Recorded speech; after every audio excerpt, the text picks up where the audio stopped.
Olá, bem-vindos ao nosso Compliance, que é o podcast de Compliance e Proteção de Dados aqui para a BASF. Eu sou o Hugo Mendes, gerente de Compliance e Proteção de Dados para a América do Sul. E eu sou o Matheus Lopes, advogado em proteção de dados aqui na BASF. É um grande prazer estar com vocês nesse episódio que a gente vai falar sobre proteção de dados. Vão ser uma série de temas que a gente vai abordar nessa série. Hoje vai ser proteção de dados, em outros momentos a gente vai falar sobre alguns outros temas específicos de compliance. E para brilhantar nosso episódio de hoje, temos aqui a Isabel Ering, advogada do nosso escritório parceiro, Verano Advogados. Bem-vinda, Isabel. Obrigado por estar com a gente hoje. Obrigada, Hugo. Obrigada, Matheus. É um prazer estar aqui com vocês. Obrigado mais uma vez. Bom, hoje a ideia é que seja uma conversa, né? Então a gente vai falar sobre um tema que o colaborador BASF e outras pessoas de outras empresas que podem estar acompanhando a gente já estejam familiarizados, que é sobre a nossa Lei Geral de Proteção de Dados, e hoje, mais especificamente, nós vamos falar sobre dados sensíveis. Para quem não sabe, a Lei Geral de Proteção de Dados é a lei que entrou em vigor em 2018. Ela foi promulgada em 2018, entrou em vigor em 2020, e ela trata sobre como os dados pessoais devem ser coletados e processados no nosso país. É um movimento que não é só local, né? A gente tem em outros países. E um dos aspectos que essa lei traz é sobre dados sensíveis. Algumas pessoas podem ter uma confusão sobre o que é dado sensível, o que é dado pessoal. Então, dando um panorama um pouquinho, Isabel, o que seria o dado sensível, um contraponto com o dado pessoal, para o pessoal de casa, do trabalho, ficar bem confortável com o tema? Vamos lá. Dado pessoal sensível tem um rol que a gente chama no juridiquês de rol taxativo na lei, né? O que significa isso? Existe uma lista na lei do que são dados pessoais sensíveis pela LGPD. São 6 categorias, né, ou naturezas de dado pessoal sensível. A gente tem o dado relacionado à saúde ou à vida sexual do indivíduo. A gente tem os dados relacionados a biométricos, de coleta de dados biométricos e que seria digital, DNA, rosto... Isso. A gente tem opinião política e convicção religiosa. Temos também filiação a sindicatos ou filiação a qualquer organização política ou religiosa, né? Então, são essas grandes categorias aí de dados pessoais sensíveis que a gente tem, pronto e acabou. Esse é o rol da LGPD. O que não significa que não existam outros dados, né, que a gente tem que tratar com uma certa confidencialidade ou com uma outro tipo de cuidado especial. Mas para a LGPD, eles entendem que essas categorias ou essa natureza de dados, elas estão atreladas à intimidade da pessoa, né? Então, elas estão diretamente relacionadas com quem a pessoa é como indivíduo, e a lei precisa dar uma proteção especial para esses dados para evitar um potencial uso discriminatório ou um potencial mau uso desses dados, né? Então, lato sensu, né, grandemente, o que a lei visa proteger? Visa proteger a individualidade da pessoa, né? E os gostos, as individualidades, as doenças, enfim. Então, todas essas categorias de dados estão aí para justamente proteger. E o que muda, né? Você perguntou entre o dado pessoal tradicional e o dado pessoal sensível. Basicamente, o dado pessoal sensível tem hipóteses legais de tratamento menores, né? Então, a gente tem menos possibilidade de tratar o dado pessoal sensível do ponto de vista da lei. E a gente tem um potencial danoso para quem vaza esses dados muito grande, né? Então, se a empresa tem dentro de casa uma quantidade de dados pessoais sensíveis grande, se esse dado é vazado ou acontece alguma coisa com esse dado, o dano vai ser muito maior para os indivíduos e, proporcionalmente, eventual sanção por uma autoridade nacional ou por uma autoridade judiciária vai ser maior, né? Então, são esses grandes cuidados que a gente tem que tomar com relação aos dados pessoais sensíveis, né? Pensar na base legal que é mais restrita e tomar cuidado com mecanismos de segurança para garantir que esses dados estão bem cuidados. Bacana. E às vezes a gente já recebe uma consulta, né? CPF é dado pessoal sensível ou não é dado pessoal sensível?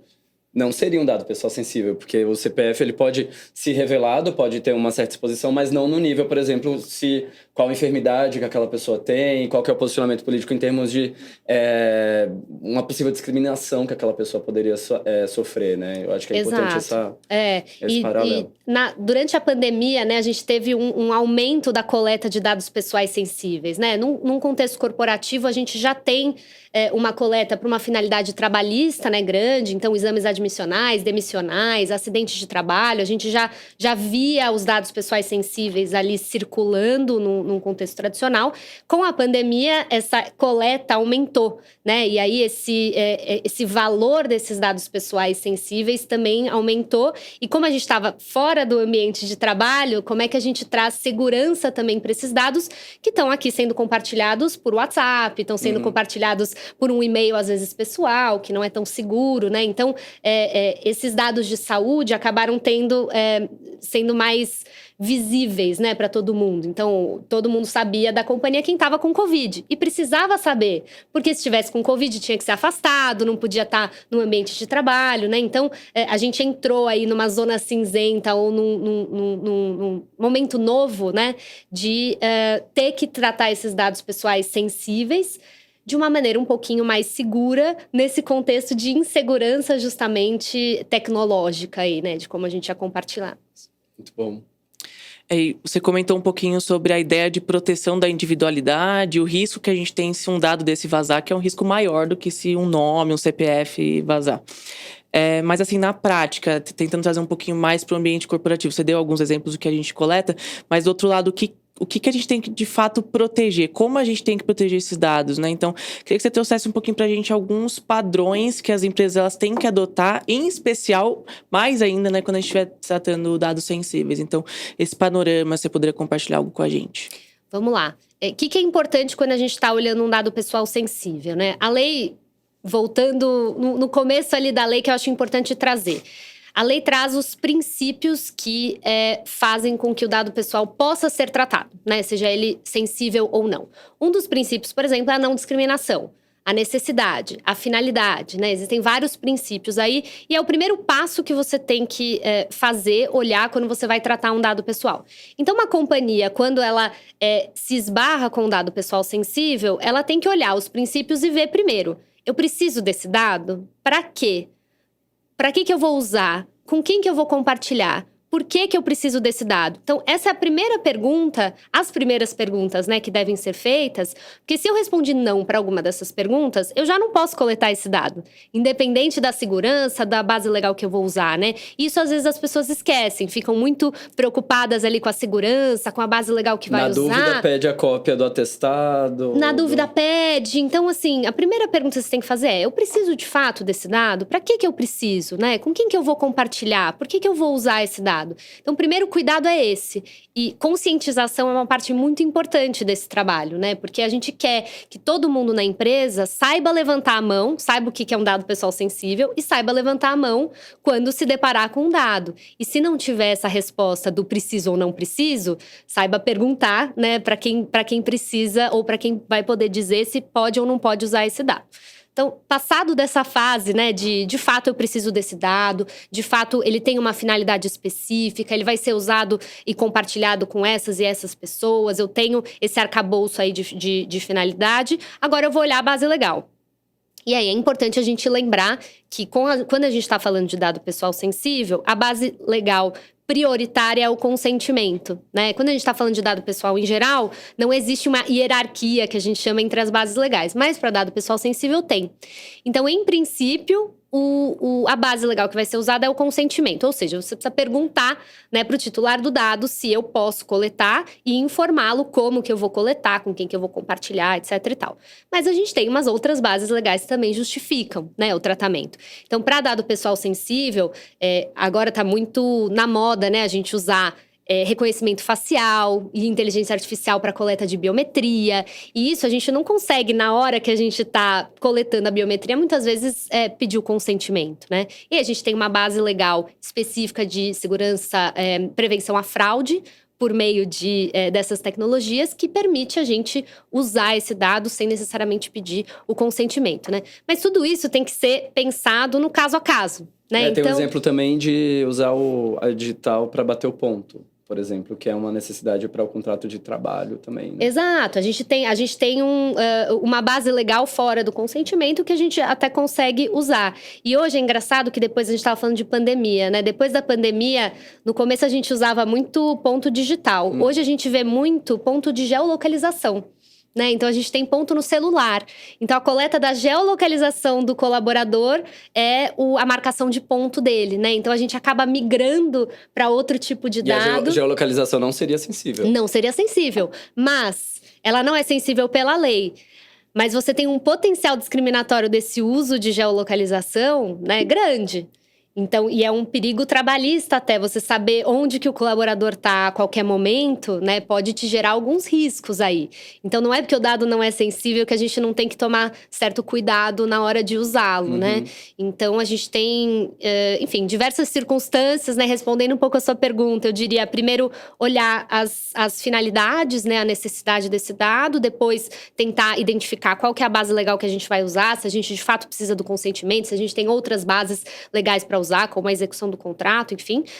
E aí, depois, garantir que esses dados estão minimamente seguros, né? E serão compartilhados com o mínimo de pessoas possíveis, para evitar problema futuro, né? Com relação ao vazamento desse dado, por exemplo. A gente vê nas empresas cada vez mais ações e medidas para inclusão e diversidade. E uma dessas ações é justamente o mapeamento da população, para saber quantos negros, pardos, LGBTQIA+, que tem também na empresa. Como juntar essas duas coisas? Porque geralmente a gente que é profissional de proteção de dados é visto como aqueles que vão barrar qualquer tipo de projeto da empresa, né? E não é isso, pessoal. Não tenham medo de trazer a dúvida pra gente. Mas como que dá para conciliar tanto essa proteção legal quanto esse interesse? Então, quando que a gente vai ter que ter esse acesso a essa informação? A pessoa precisa se declarar, ou então isso é facultativo? Se puder falar um pouquinho pra gente. Esse assunto é muito legal. Eu adoro falar desse assunto de diversidade. E é algo que, como você mesmo falou, a LGPD, ela foi importada, né, de uma legislação de fora, né, de uma legislação europeia.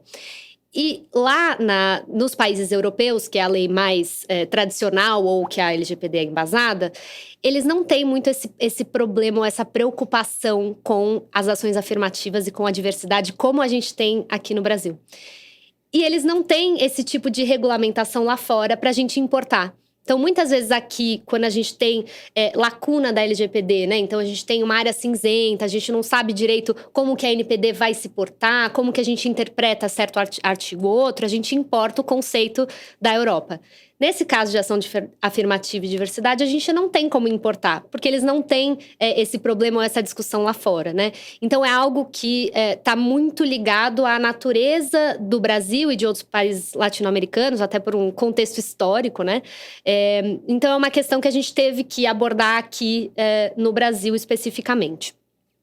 E as empresas brasileiras têm essa vontade de criar programas internos de diversidade, criar vagas afirmativas para o mercado de trabalho, né? A gente já teve várias consultas de clientes nossos a respeito de posso fazer ações afirmativas, qual que é o limite do que eu posso fazer com relação à ação afirmativa, que tipo de programa eu posso fazer internamente, como que eu trato isso com os meus colaboradores. E, de fato, a gente tem que entender que a gente está num contexto regulatório e legislativo que é maior do que a LGPD. E tem outros problemas que a gente precisa se preocupar, que não é só eu coletar esse dado pessoal sensível e poder ou não tratar, né? A gente tem uma questão discriminatória ou potencial mau uso desses dados grande, e a gente tem que tomar conta de tudo isso. Mas aqui com relação à LGPD, né?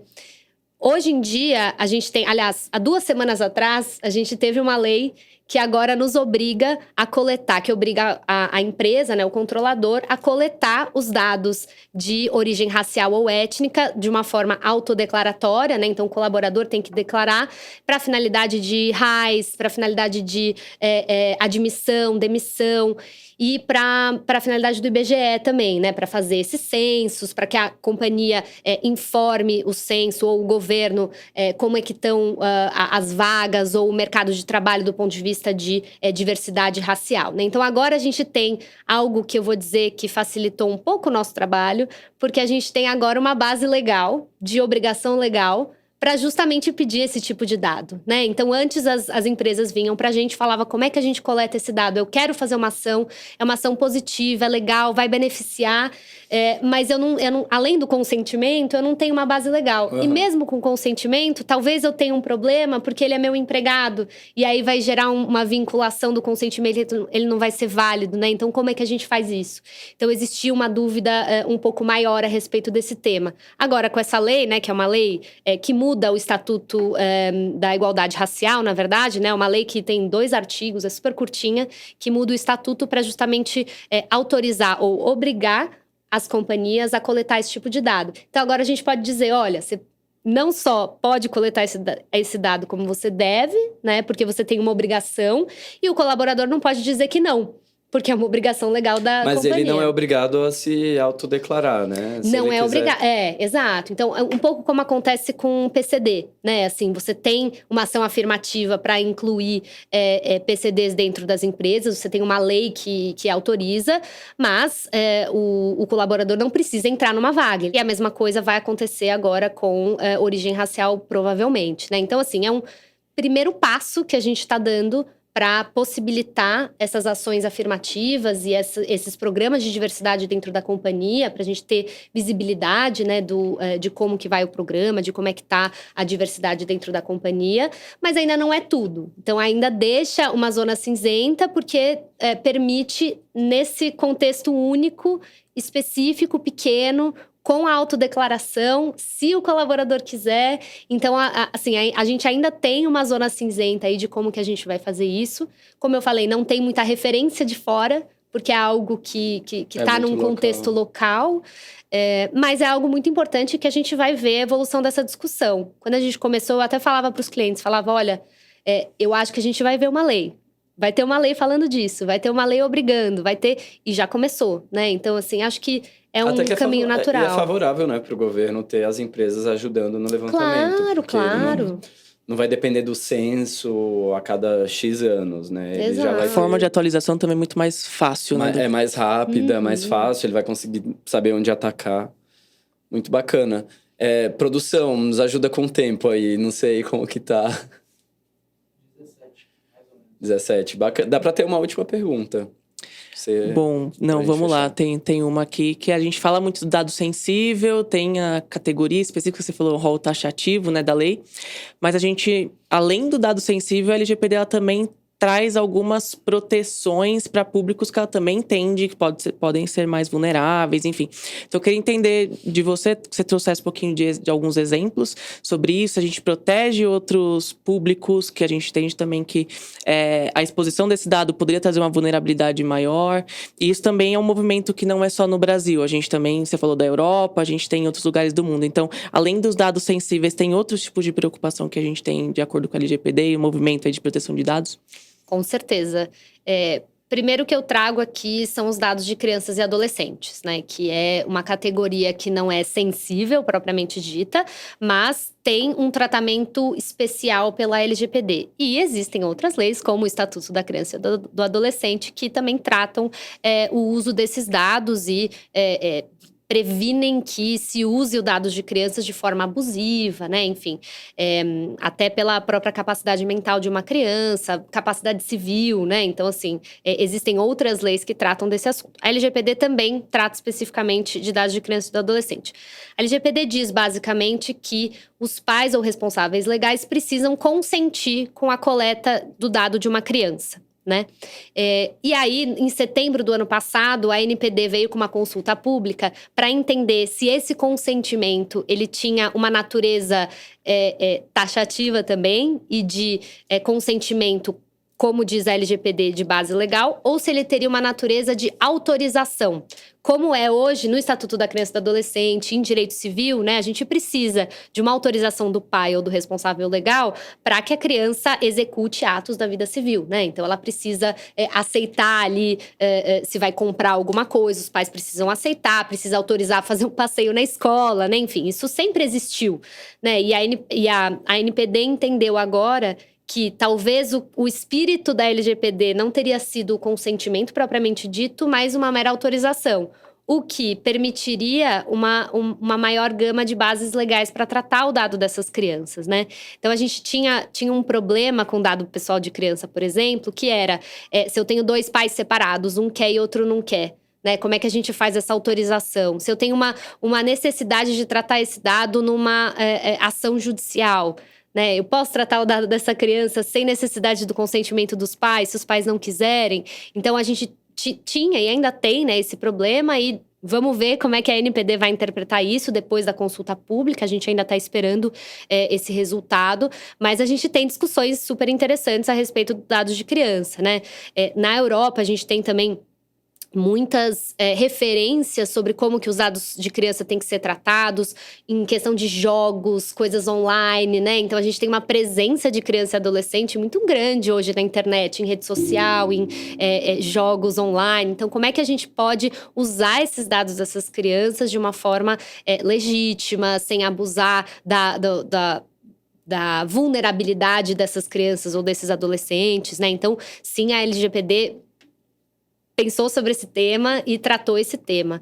A gente tem também um tipo de dado que é acessório, digamos assim, que são os dados de idosos, né? Então, a gente não tem uma proteção específica na LGPD, mas a gente tem que tratar de uma forma também um pouco diferente. A gente teve uma discussão há um tempo atrás no escritório com um cliente que faz streaming de vídeo, né? Sobre como que ele tem que tratar idosos, porque ele tem idosos dentro da sua clientela ali. E se teria alguma diferença entre impactar com publicidade esse idoso ou não, né? Ou pedir algum consentimento para esse idoso ou não, pelo fato dele ser idoso, né? E a resposta de LGPD por enquanto, não tem. Mas a gente tem o Estatuto do Idoso e a gente tem aí que pensar na vulnerabilidade de um idoso quando está acessando um sistema digital que pode coletar esses dados. E como que a gente vai processar esses dados, garantindo que eles não sejam usados de forma discriminatória, que atendam os princípios da LGPD, que não que percebam o idoso como uma pessoa vulnerável que né? Então, a gente tem outras categorias de dados. E como eu falei lá no começo, né? A gente tem dados pessoais, dados sensíveis e sensíveis não, dados confidenciais, desculpa, que a gente também tem que pensar. Porque no contexto corporativo, né? A gente tem, às vezes, uma lista de clientes que é super confidencial. Não é um dado pessoal. O nome não é um dado. O nome é um dado pessoal, mas o nome está numa listagem, pode tornar aquela listagem. Ele não é um dado sensível. Então, todo mundo vai saber que meu nome é o Cavalcante Vaz Mendes, né? Tá em vários lugares. Mas não necessariamente vai saber que eu sou cliente de uma determinada. Ou eu participo de um determinado projeto. E pode tornar um dado confidencial. Exato. Que eu não queira que tenha revelação. Se essa lista, né, vaza para um concorrente seu, pode né? ter impacto. Pode ter um impacto grande para a companhia, né? Então, não é de fato um dado pessoal sensível, mas pode ter um impacto. A gente tem que pensar como que a gente vai proteger isso, não pode esquecer, né? A gente tem também outros tipos de formulação, né? Dados de formulação. Então, se a gente tem uma formulação que é protegida como segredo de negócio, tem que, de fato, tratar. É um dado, não é dado pessoal, mas não quer dizer que a gente esqueça ele só porque agora tem LGPD e a gente não fala mais dos dados pessoais confidenciais, né? Então, existem vários tipos de dado aí que a gente tem que dar um tratamento diferente. Olha, eu acho que teria muito ainda o que falar.